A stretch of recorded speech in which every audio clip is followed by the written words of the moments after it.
5 বছরের বিবাহিত জীবনে অনেক কিছুই তো অভিজ্ঞতা হলো। তার কাকে আমি শেয়ার করি? আমার হাজব্যান্ডকেই করি।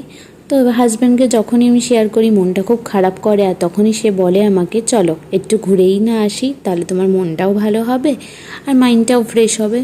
চলো তাহলে সারা দুপুর না ঘুমিয়ে 3 জন মিলে বেরিয়ে পড়লাম। এই একটু কাছে পিঠে ঘুরতে গেলাম। আমাদের এই রোডটা এত সুন্দর করে ফেলেছে, পুরানো সেই রোডের কথা মনে পড়লে তো এখন আর চেনাই যায় না।